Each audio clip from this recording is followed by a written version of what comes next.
Hello, and welcome to this consulting webinar. Currently known as WithSecure Consulting, but new company name coming up in a moment, so watch this space for that. Whatever the name, I've got a great lineup for you guys today. I've got Alberto Zorilla, our senior information security professional, who's our in-house burglar and offensive security specialist. He prefers to be called social engineer and not a lying bastard. We also got Stuart Morgan here, one of our principal consultants who's joined the industry in 2005. He specializes in regulated threat intelligence-led red team assignments and has been very heavily involved in penetration testing and red team accreditations and certifications, that sort of thing. So the way we're going to run this webinar today is we're going to have a couple of questions for the gentleman right now that we think everybody wants answered anyway, and then we'll take audience questions that have come during that time. We'll have some other pre-made questions then, and a Q&A session towards the end. So anytime you as the audience have questions for us, just please put them in the chat, and we'll try to get through all of them. But let's get us started with just what are we talking about? What's the primary purpose? What are the primary benefits of red teaming, and how does it differ from other security assessments? Alberto, do you want to start? Sure. So one of the key aspects of red teaming is that it's looking to answer a very specific question.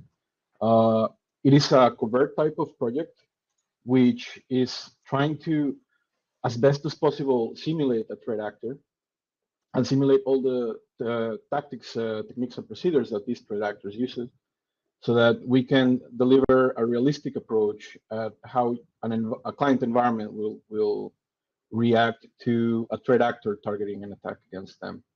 In short, in brief. Okay, makes sense. Anything to add, Stuart? I think absolutely. I think that the fact it's a measurement tool that is simulating an advanced attack, so it allows you to decide as a business whether your protective, defensive, and response controls do manage that risk. That's an important outcome. What it isn't is a penetration test that gives you a long list of vulnerabilities for you to work through. So it's very, very specific to measuring your capabilities in terms of prevention, detection, and response. I do find in the industry sometimes it's misused. Red team can be requested to solve a problem that isn't that, and very often it turns out to not give the answers that are wanted. Okay, so what are some of those misconceptions that you feel people have, and sort of how can we give organizations a clearer understanding of what a red team is or isn't, Stuart? Well, red teaming, I remember red teaming coming in. So in the UK, it became a lot more widely understood in 2014 when the Bank of England CBEST scheme was first incepted.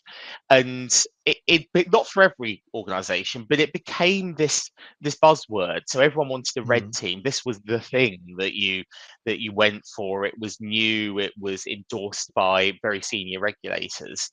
And what I found even to this day is that the term red team is used to mean lots of different things. So a red team can sometimes mean a goal-based penetration test. It can sometimes mean a normal penetration test. It can sometimes mean a covert attack. It can sometimes mean techniques of covert attack techniques, but not done covertly. And the problem with that is that all of those techniques solve a different question. They answer a different question. So I think one of the big misconceptions is that a red team is an advanced penetration test. You go for the red team if you want the really, really advanced people to do the work. And I do challenge that view quite strongly, because it's not a pen test done by more capable people. It is a very specific methodology for a very specific purpose, which I think Alberto summarized earlier much better than I did. No, that makes sense. Alberto, anything you want to add to that? I think one of the key aspects for red teaming is that it's focused on detection and response. Of course, it can also answer questions about prevention, but it seems it aims to be a realistic approach towards a penetration testing with this kind of like the same position as an attacker would be. And I think that it can easily become a buzzword, as Stu is mentioning, but the term itself has its roots in the during the Cold War, when military contractors were using this as a type of exercise where they were simulating back then the Soviet Union, um, against the American side. So Soviet Union was the red team, and the American side was the blue team, right? So kind of like starting to get this sense of like one team representing attackers and another team representing defenders, and that also brings us the term blue team, right? So then we can start separating these two, and see that one are attackers and the other are defenders. Right, right. Yeah, as I said, we're going to have some audience questions in a minute. So if you have any questions, feel free to drop them in the chat. But speaking of the colors, so we got the red team attacking, blue team defending, and then a purple team, which is an exercise type that combines the two. What else other sort of offensive security strategies are there available? Attack path mapping. We talk about attack detection capability assessment. Like what are these? Where do they come in, Alberto? So if we check what usually how attackers approach a breach against an organization, we have talked in the past about attack chains. Here at WithSecure, we have this modified attack chain, which is now shown in the screen. And basically what we understand is this is a life cycle of an attack. And what we try to do is take this life cycle and base our services around it. If we see it in this way, we can separate it between the covert approach and the collaborative approach. So Sorry, this is the journey the attacker has to take to sort of reach their goals. Exactly. Yeah. So if we start from the leftmost towards the right, we see the beginning of an attack, which comes in as an external reconnaissance, then preparation and delivery of payloads and malware, then having command and control on the target environment, and then moving towards getting persistence. Once inside of the environment, internal reconnaissance will start, and attackers will start looking at different paths to take towards their own objectives, which can be anything. And we have threat intelligence informed scenarios that can help us understand what are the motives and actions of attackers. On our side of things, when we talk about purple team and red team, we separated between the covert and the collaborative approach, right?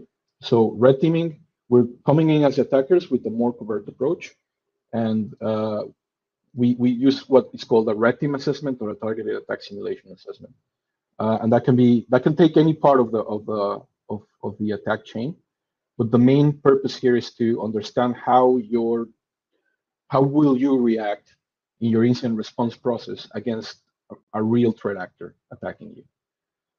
In contrast, a collaborative approach of the purple team exercises, and we have a couple of offerings here.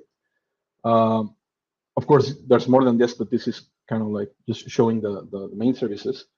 But we have both the approach of attack path mapping, which is we start already inside of the environment, and instead of trying to find that single path of least resistance that attackers would often try to search for, trying to be evasive and gathering all the information needed to get to that objective without being detected.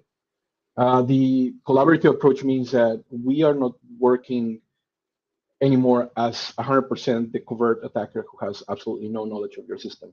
In this case, the blue team and the red team sit together, and that's why it's purple team. And collaboration is like an open channel of communication with we as attackers. We come in with the attacking scenarios or the attacking approach, and then we ask about the environment and information from the subject matter experts at our client premises.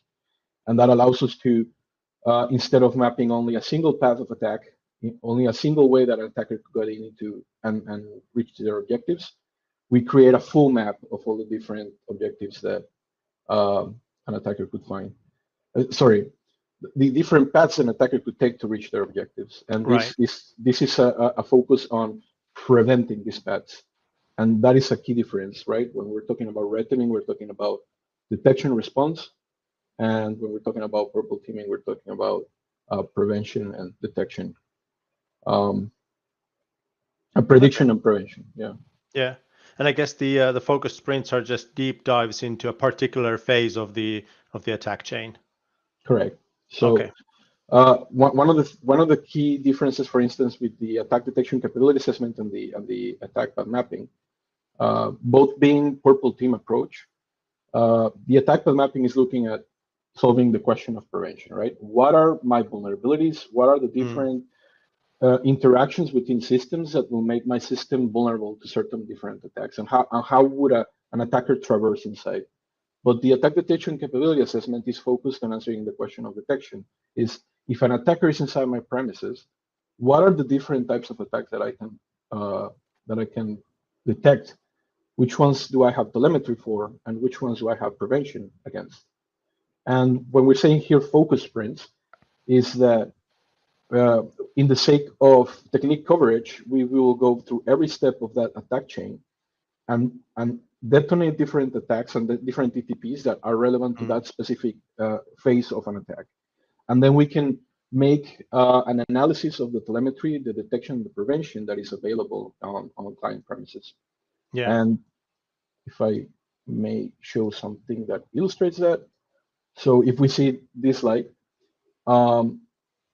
we have the axis of this graph, and we can see that we have on the left side attack realism, and on the bottom a technique coverage.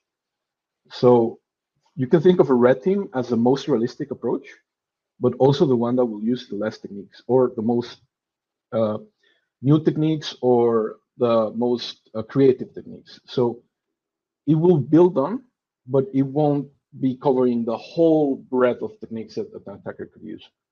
Right. If you see attack path mapping here, it's a little bit more balanced. It sacrifices realism for technique coverage in the name of prediction and prevention.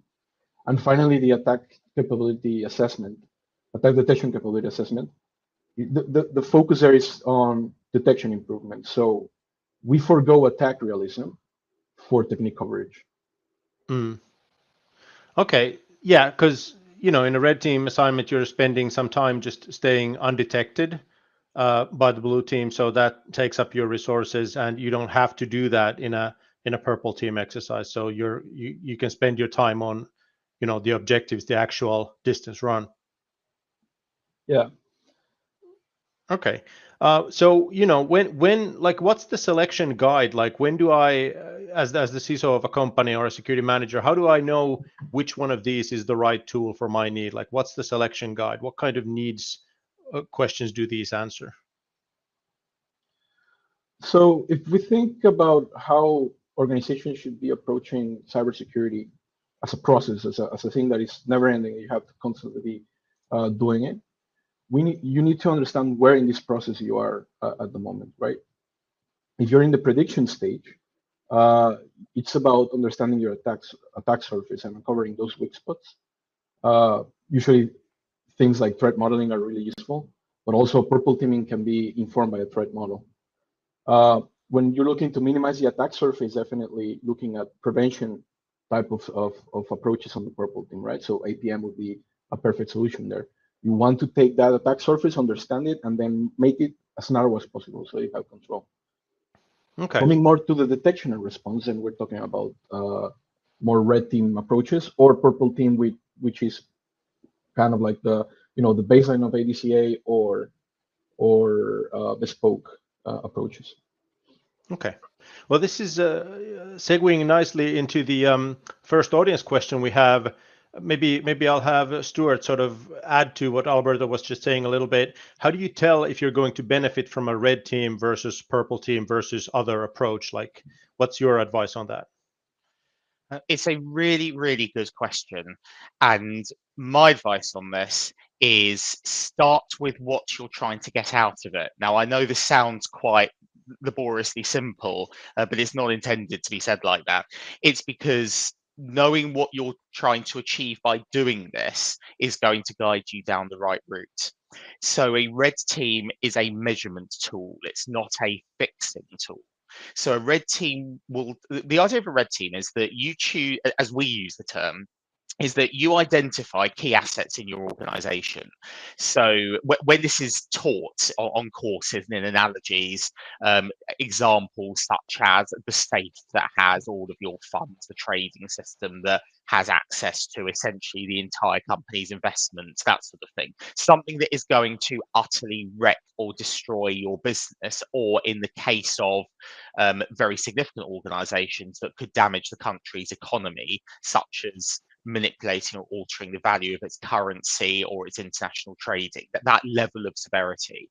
You identify something that is going to utterly and significantly harm you or the economy around you. And then a red team attempts to achieve that. So it simulates an advanced adaptive attacker who has significant investment, who has significant time and capability in trying to achieve that objective. So your red team will try to gain access to your trading system in whatever means it can. Hmm. And that is what it tells you. So it tells you whether your preventative detection and response controls can work together to mitigate that risk. Now, historically, it was always about preventative controls. So when I joined the industry, it was actually very intuitive. If you have a safe, then you want to lock the safe, and you need to have the biggest, best lock you can, and the thickest door you can, and all of the rest of it, and map that to IT. Now, these days, it's become, I say these days, over the last 10, 12 years, it's become very clear to the industry that you can't protect against everything, because there are people who will have legitimate access to that safe. Yeah, people need to be able to do their job. So you can't just put a very big, thick wall in between you and the attackers and expect it to work. So now it's recognized that detection plays a very important part. So CCTV is a very good example of a detection control. Hmm. Video cameras don't stop you burgling or breaking into something, Right. but they do detect it. And when they detect it, you can respond to it. So if you're trying to, going back to your original question, if you're trying to answer the question, is this, are our assets safe against someone gaining access to them and taking them? You can either keep your assets safe by protecting them very thoroughly, or you can have cameras and detection equipment near them. And as long as the detection equipment triggers and someone turns up quickly, that is also an alternative means of safeguarding your assets. So the focus, I know it's a long answer to a short question, but it's an important one. That the focus on this is not necessarily, is it possible to gain access? Is it possible to get to the root password? Is it possible to get an implant on that machine? But the question is really, is it possible to get to a point where you can do any damage to us before we can do anything about it? And that is the question a red team will answer. Hmm. A purple team is also, it has that sort of element to it, but a purple team is done collaboratively. And as Alberto said, we sacrifice a level of realism in order to gain coverage. So in the purple team world, we go through a number of techniques quite quickly. The detection team and the response team are involved in that. So it's a very, very good learning tool. It's excellent for knowledge transfer, and it allows you to collaboratively evaluate your security controls, but it doesn't allow you as an organization to see what would happen if an attacker actually managed to gain access to your environment. Yeah. So it's which one you choose depends on exactly what you want to know. And my last point is, are we secure is not a detailed enough question. And I think there'll be some more questions on this later, but we need to dig into that one first. Sure. And the next audience question actually ties into that because, and this is something right up in your wheelhouse. Frameworks, regulations, certifications often specify that red teaming has to happen, but they don't mention the methodology at all. So, what's your experience? What's the spirit behind these requirements? Oh, that's a very good question. So the the methodology that you choose ties into threat intelligence. So So we're talking about regulated red teams. So this could be a CBEST, a TIBA, which is the European one, ICAST and A8, which are the Hong Kong, Singapore ones, CORI, which is the Australian one. They're all they all have a similar idea. So the idea is that a commercial vendor is asked to perform a red team and do what an advanced threat actor would do. But the thing about advanced threat actors is that they are highly targeted. So if you're trying to gain access to a large, significant multinational financial organization, you as an adaptive attacker would focus your efforts specifically on that organization. So there's a few parts to this answer, and I'll do it as quickly as I can. An opportunistic attacker who just sort of tries a bit of arbitrary phishing with no real knowledge, just tries something and may or may not be successful. That's not an advanced attacker. That's a very opportunistic attacker. So the reason why the methodology is not spelled out is because when we're looking at this level of national, organizational, international compromise, the methodology will be tied somewhat to the organization that you're attacking. Because if you have a nation state that's looking to gain access to or looking to compromise an international financial organization or a trading organization, they're not just going to be generically doing that, like someone walking around the streets with a balaclava trying doors to see which one's open to look for easy money to steal. They'll have a very specific aim in mind, and they will be looking to target that organization for some reason. So the commercial threat intelligence, or the threat intelligence assessment, I should say, commercial or otherwise, the threat intelligence assessment is designed to look at the threats to that organization, any particular threat actors, so nation states, organized crime groups, any particular groups who would have the need, the desire, and the investment to attack them. And the threat intelligence looks at those organizations' tactics, threat, and procedures and lists them in order to make sure that the red team is realistic. So what's realistic for one organization may not be realistic for another organization. So the reason the regulators don't specify a detailed you must do phishing and then you must use these tools and then you must use that technique is because that may change depending on the nuances of the organization you're targeting. So what those regulators say is that the testing that happens needs to be proportionate and accurate and needs to accurately emulate an advanced threat actor who would in real life try to target that organization, and that will be different for different firms. And so that's why threat intelligence is used. So the methodology comes from the threat intelligence, which comes from a realistic assessment of what that organization might face, which will be different. Please let me know the original question, or please let me know if that doesn't answer your question. No, I think it does. I think what maybe we could touch on a little bit more is like the overall idea of having the sort of the requirement for red teaming of any flavor, like in general, is that maybe regulators feel that simply having pen tests done here and there doesn't cut it. You want to have that holistic approach and take that big picture view, disregarding like, well, that's not my department, I don't want to pay for that and all that.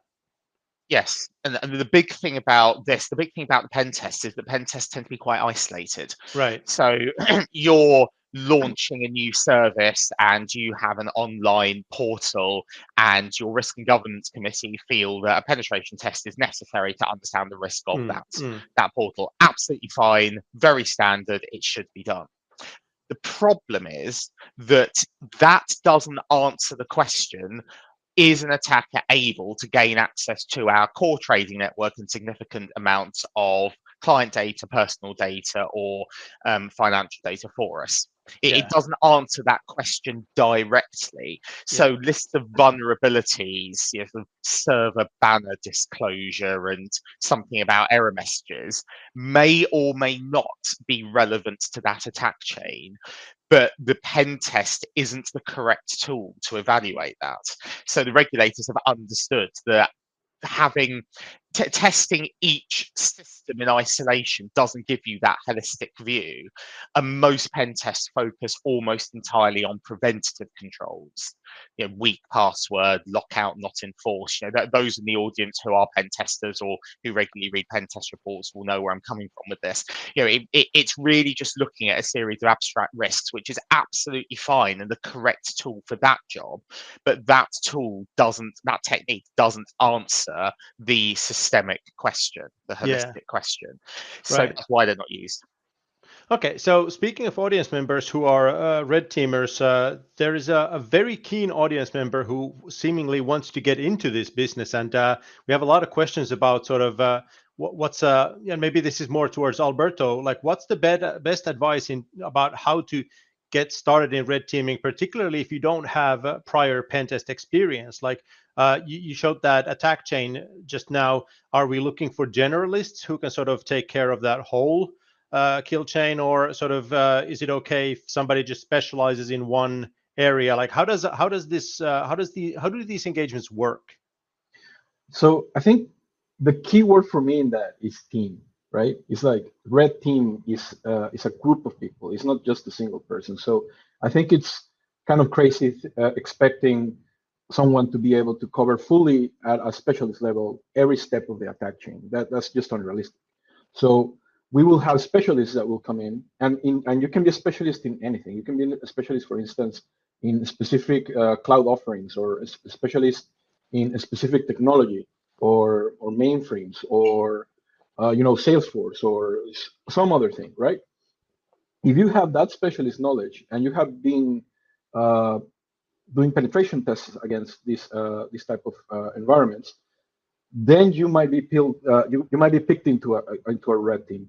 And of course, as a baseline, we expect the red teamers to have the knowledge of the attack chain and how to what are the techniques, tactics, and procedures for every step, so that if you need to deliver the external reconnaissance, right? You need to do open source intelligence and approach a threat intelligence report and understand that there are specific TTPs that you will have to follow.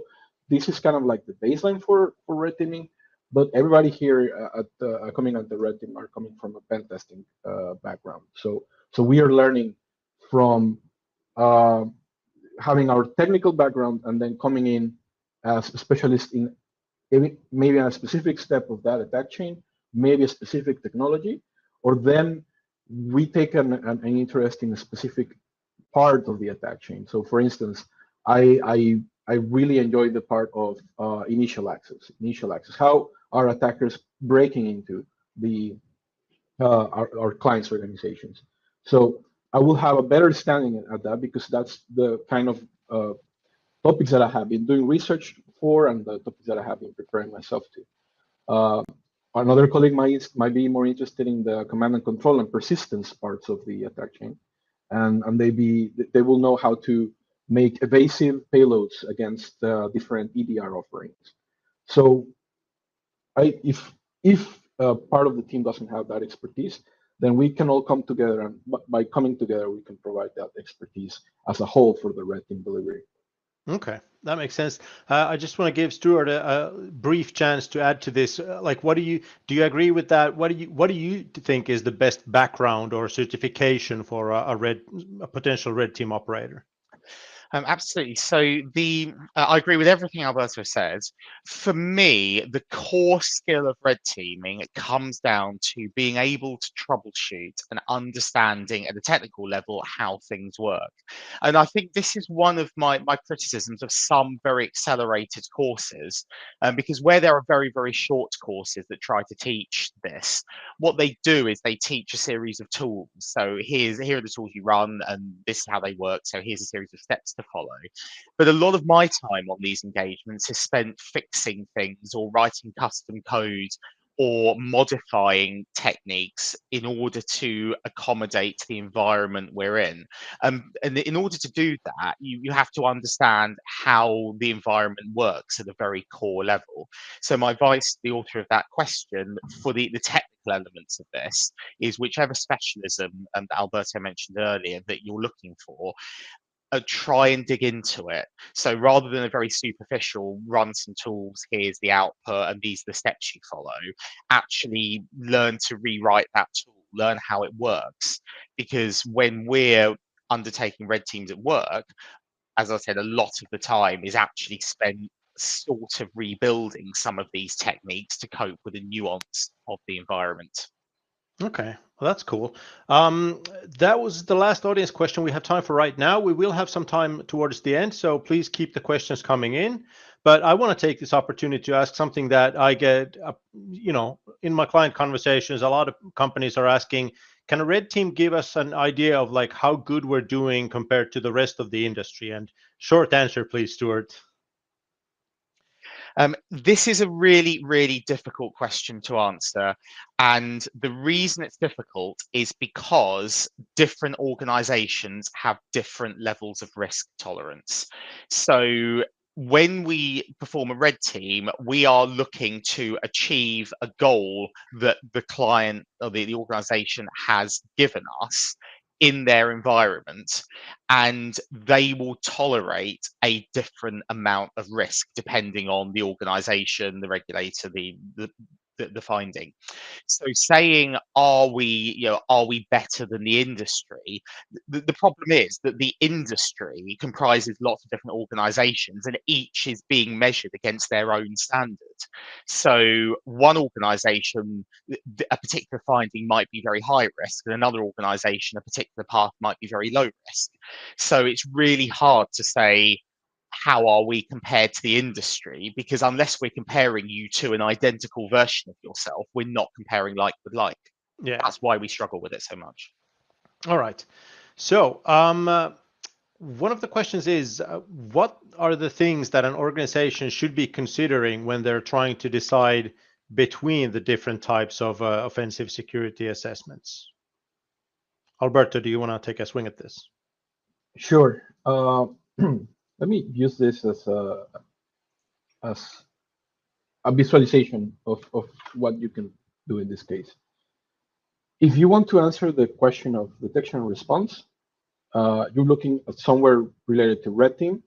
If you don't understand, if you have even the detection capability at first, then we can be talking about an ADCA, an attack detection capability assessment. So understanding what is it that you can actually detect. And if you're looking to understand what is let's say the resilience of the environment in its current state against an attacker breaching in, then we can start talking about an APM, an attack path mapping, where we're looking at different type of ways to reach objectives.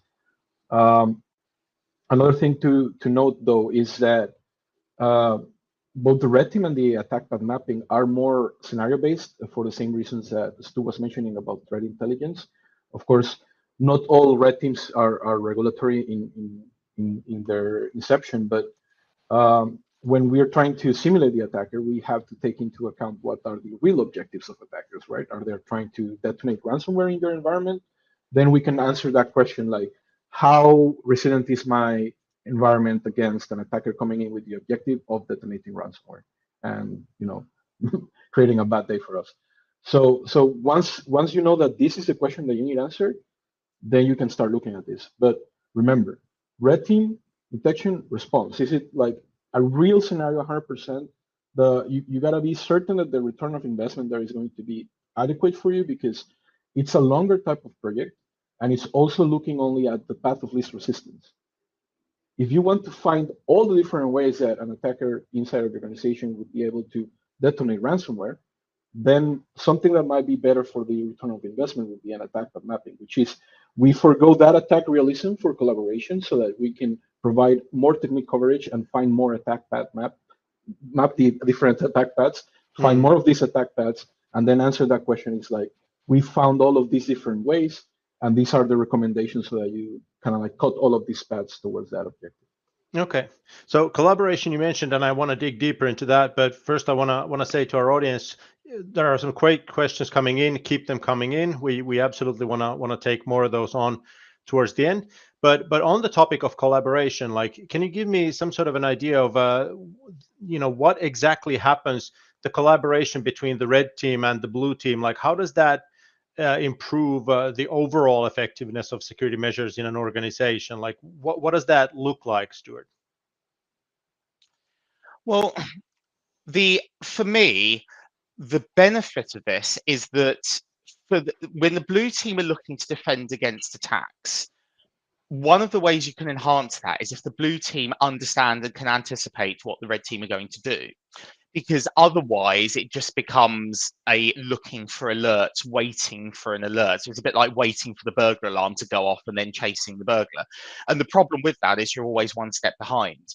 So if the red team and the blue team work together, they can look at an attack. The blue team can identify an attack, recognize what's going on, and recognize why that attack is happening, and then reasonably infer what the next step for the red team might be in order to get ahead of it.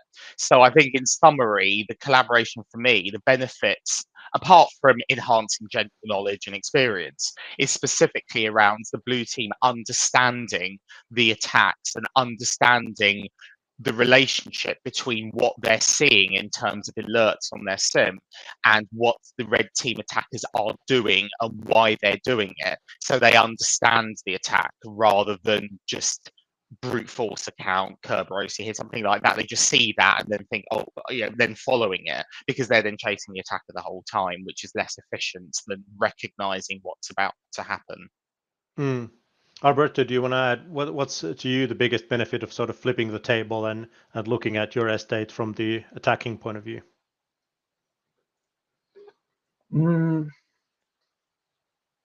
I think the blind sides that you can get as a defender is focusing on indicators of compromise that don't necessarily mean that, or are not covering correctly what a TTP of a threat actor would be, right? As mentioned, Stu was mentioning, for instance, Kerber roasting, right? If or any other type of specific attack, brute forcing and so on. So having the indicators of compromise of that is really not really informing you about how the attacker is approaching the environment. The attack is happening, right? But what is it the function of that attack, and what is it trying to go towards? That's just a step in the whole attack chain, and sometimes it's not even necessary. So you might beef it up because you're thinking this is the way that the attackers are coming in, and it turns out it was not. And there are like blind spots that you have because you're not approaching from the side of the attacker. And you got to understand, like, attackers are coming towards things with trying to find the easy way in, right? So if you have, just to put an example out there, let's say you have a fantastic EDR, you have absolutely tuned in your detection mechanisms, you are now able to detect every and all detonations of Cobalt Strike, no matter how evasive the payload is, detonation of malware basically, and you are feeling really secure. But then an attacker comes in and finds that you have SSH available to egress to any server outside. So then an attacker might just connect to SSH to a server and then tunnel all the traffic to that, bypassing your EDR. Yeah. And that's a blind spot. That's a blind spot that you didn't know because you're not approaching it as an attacker. You are focusing on a TTP or you're focusing on a specific attack, and you're not seeing the whole holistic view of the attacker, which is like, okay, how can I use that piece of the puzzle to reach that objective that I'm looking over there? So speaking of, the holistic view, organizations are obviously super keen to measure the results they're getting. So what are some sort of good metrics and bad metrics to use in a offensive engagement? Stuart, do you wanna? So bad metrics are, for me, bad metrics are things like number of vulnerabilities found and how many high risk, so having sort of a table of the number of high, medium and low, and as long as the number of highs is below 3 or something like that, that would be an example of a very, very bad metric. Right. Good metrics would be time to detection, time to response, and if it's possible to quantify this, the extent to which the objective was achieved. So as one it's a very textbook example, admin passwords gained on a host. That is typically high risk in the pen test world. But if that password doesn't allow you to do anything because the host is blank, hasn't got anything on it, there's a cyber hygiene issue, and there's obviously issues around password policy and things like that with that. But if that doesn't contribute to an attack chain, then in the context of the red team, that is a less important direct finding.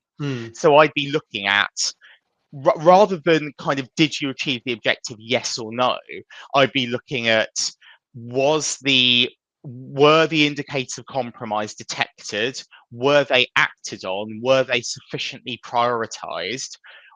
And why was the attack detected? Because if an attack or a particular action was detected, but it was detected if it wasn't directly detected, but it was detected by another rule that was designed to do something else, but just happens to capture it, there is still an opportunity to improve that detection. There's still an opportunity to analyze that indicator of compromise and improve that detection rule. I see some quite superficial metrics going on sometimes, where it's very much, well, we detected that, we didn't detect this, we detected that, one of the three objectives was achieved, so that's 30%. It's very kind of numbersy, and I don't think it really gets to the issue of what a red team is trying to achieve. Right. Okay, Alberto, what do you want to add? Time to respond is like a very good one, I think. Yeah. Because if you're detecting everything, and you can see our attacks, but then the response is taking days or weeks, then you're not really doing a great job there. So what we want to see is like, if an attack that I'm doing is detected, I want to be cut out completely from the environment, right? And in the shortest time possible. And that will tell me that already that the incident response process of this organization is really mature, because they are able to detect an attack, prevent the attack for going forward, and of course then comes all the investigative part of the incident response. But at least I would hope that as an attacker I have been stopped in my tracks and I cannot do anything else. I think that would be I would go with that, like the time to respond. Yeah. What about, Alberto, what about sort of the relationship between like telemetry and alerts, like the information you're capturing the first place, and sort of what do you make out of that? So the main difference is like understanding coming from an attack, right? You launch an attack, and then defenders get some information about it. So there's three levels of that. First of all, are you even getting that information? Are your logs connected, centralized, and your SOAR or CM solution is showing you this happening? It's like, are you consuming those logs? Do you even have these logs? Yeah. So that's the first step. No telemetry. Is there information to consume about this? Yeah. Then the next step will be detection. It's like, okay, so now that we have the telemetry and that we are centralizing and consuming this and understanding what's happening from an event point of view, can we correlate events and then throw an alarm that something here is not baseline, something here is out of the norm, and something here looks very fishy, we should look more into it? Right. Then we're doing detection. But that's kind of like the jump from telemetry and detection. Kind of like to illustrate that, we have in the ADCA, when we are reporting about the difference between the telemetry detection and prevention mechanisms, because of course the next part after detection is, can you stop it? Can you prevent it? And can this be automated so that you're not burning up your SOC? So for instance, we have here in the histogram in the back, we can see at the bottom that there's a specific areas of the attack chain, right? And then we see three bars, and the three bars are telemetry, detection, and prevention. And this is technique coverage, right? So we're talking about, we detonated so many attacks and techniques, and these are the ones that you have telemetry for. Yeah. These are the ones that you're detecting, and these are the ones that you're preventing. So that gives you a really, really cool view about what is the state of that detection capability. So what I wanted to ask is, do you feel that there are sort of useful metrics in this area? But we're reporting it, so I guess the answer is yes. very useful for tuning up detection and response, uh, and knowing what is the state of detection in your environment. Mm. If we wanna test response, then it will be like, okay, so now that these numbers are looking good, now let's throw in a red team or on an APM, and then let's see how are you now responding now that you have this detection and you can prove that you're gonna see that attack happening. Yeah. So we're going to move to audience questions in a minute. I want to invite even more questions. If you have, now's the time to ask it from these experts here. But I want to sort of kick us off with, can you share sort of any real life examples that have stayed with you, like of the benefits that an offensive simulation can bring to an organization? Like anything you'd want to share, like as a showcase example, like this is why you should do this. Stuart, do you have anything like that? I think one of the memories I've got, and I've seen this quite a few times, is, and it's quite rewarding when you can do this, is it being recognized that the benefit isn't a case of marking or judging any particular team. So I I did a red team. It was a while ago now, but I we did a red team, and we gained a lot of. We were able to achieve the objectives. And when we did the debrief call afterwards, the blue team actually said, "Well, look, we knew about some of these. We didn't know about all of them, but actually, what this has done is given us the ammunition to get the additional investment and get the buy-in from the senior management board." And I know it sounds a bit cliche, but it's no less true for being so. I've seen that quite a lot since then, but sometimes the work is seen very much as we're measuring the blue team. So if we win, they lose. It's seen as that very kind of adversarial route. And Mm. whilst it is adversary simulation, the purpose isn't to try and get the blue team sacked. The purpose No. is simply to give information. And these tests work really well when if this is understood as being an opportunity for you to experience an advanced attack so that you can exercise your prevention, detection, and response controls and learn from it. And when the senior organizational management team and the risk committee, or whatever you call it in your organization, when it's all seen as a positive act, you see huge benefits because what it does is it gives the blue teams who may be aware of some of these gaps, they usually are, they're aware of these gaps, but they just haven't been able to secure the investment and the funding needed to ameliorate them. This is a way of being able to go to the board to say, we need another 250K in order to upgrade this particular element of our estate, and here is the evidence as to why that is so necessary. And when that type of debate discussion happens, you can actually get really positive organizational change from this type of exercise. Sounds good. And I like the way you pointed that out, that, when we're delivering an offensive simulation, we're not the enemy. We're simulating the enemy to help you defend your organization. But I mean, it is one of those situations where, when you guys are happy with your findings, the client sometimes isn't, and vice versa. Like when they get a clean bill. Well, I mean, I haven't seen a clean bill of health. Anybody like most of these offensive simulations get some result for the client anyway. Often we get further than they would have liked us to. But on that topic, let's get into something more tangible. Stuart, can you give me like an idea of what sort of what does the initial attack vector look like? What are the most common or most successful things that we use? Is it just phishing, or like what happens? So there's a couple of parts to this. So traditionally, if you think back to the theory and the literature, so back to the Lockheed Martin kill chain, for those who remember that, you start off with open source intelligence gathering, then you launch a phishing attack, and then you gain access. And that is still, it's sort of true. And for opportunistic attackers, it is very true. If you're an advanced attacker, so state sponsored, nation state, organized crime group, and you're looking to gain access to, say, a bank, let's take the very traditional financial firm example, you're trying to gain access to a firm.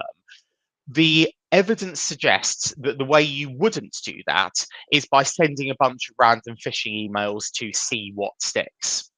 What you would do is the way you gain access would be very heavily informed. So one of the ways you could do that is take one of your organized crime group team, one of your agents, and get them a legitimate job with that firm as a junior analyst or someone in there who would be able to feed information about the infrastructure. They will be given a company phone and a laptop, so they'd be able to open a laptop and look at it.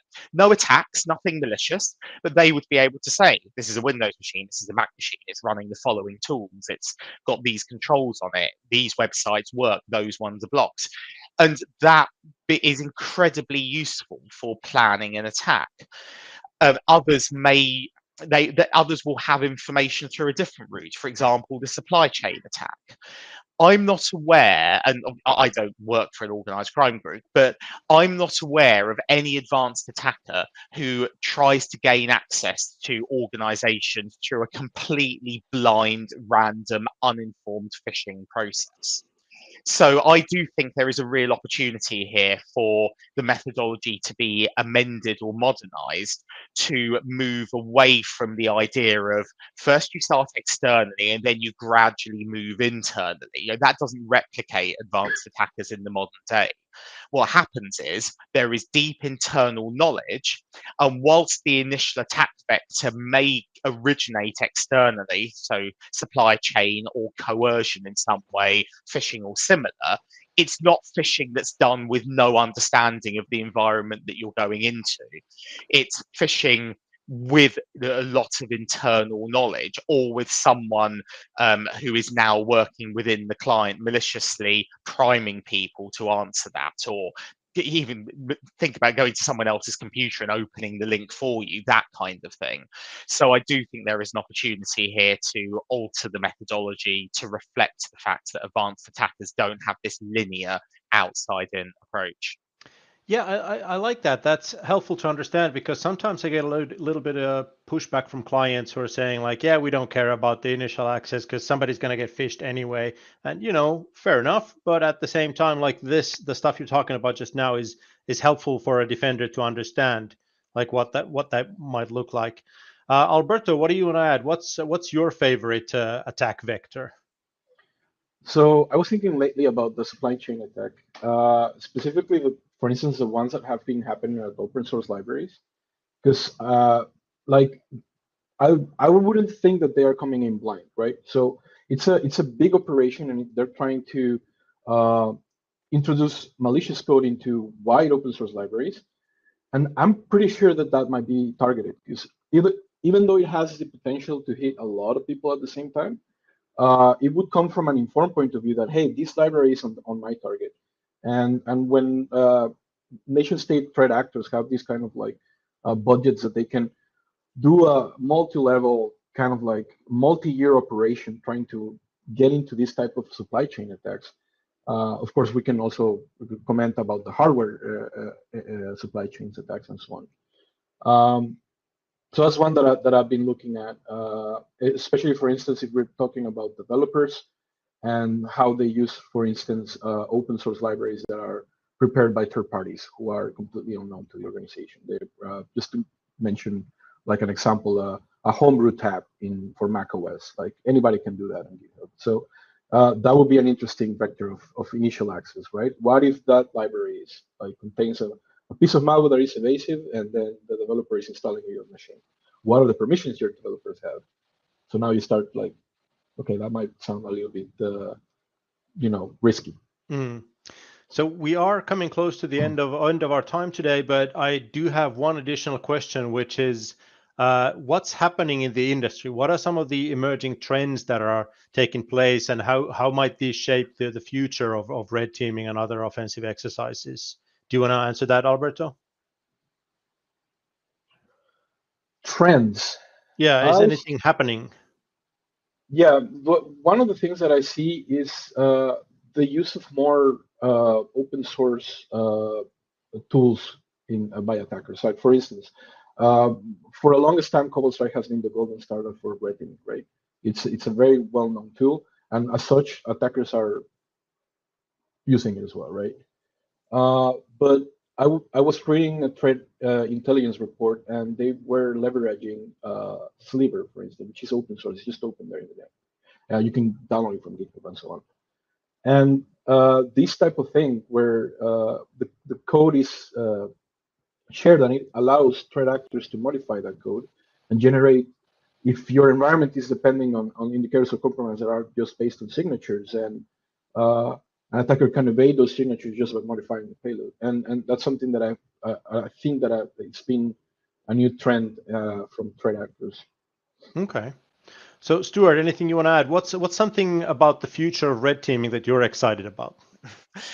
I think so for me personally, as the controls become more advanced, I've seen a huge change over the last decade in quality of detection, quality of response. Back in the day, for the technical in the audience, you could more or less run PowerShell scripts. I think back to PowerView and similar. It wasn't detected. Red Team just ran this. It was very overt. It was quite clunky, but it worked. As detection has improved, it's for me, it's sort of so much more interesting. I also feel like we can't really have a webinar like this without mentioning that the two-letter keyword of AI somewhere in it. AI doesn't really bother me much as a red teamer. That it's not made much difference to what we do. But one of the, in terms of, as in my experience, sort of attacks and defending, but one thing it is useful for is sifting through large volumes of data. So when we've got very complicated network models, lots and lots of data to analyze, that's an emerging area that I think can be used very effectively to sort through all of that, to summarize it, and to allow us to identify very, very nuanced attack paths that perhaps would just be very difficult to find manually through sheer volume of data. So I think there's some opportunities there, but rightly or wrongly, I'm not overly. I'm not thinking that AI is going to take over absolutely everything in red teaming, but I do think it has its place, and that's an area where it could add value. Okay, I think that's a nice message to wrap up on. And I do want to thank everybody who's been in our audience today. Please make sure you follow us on our socials. Like I said, new company name coming up in a minute, so we're very excited about that. But before that, please check out our website consulting.withsecure.com, and we will be sharing this recording, any materials we presented with you after this webinar. Thanks for joining us, and do join us next time. Thank you.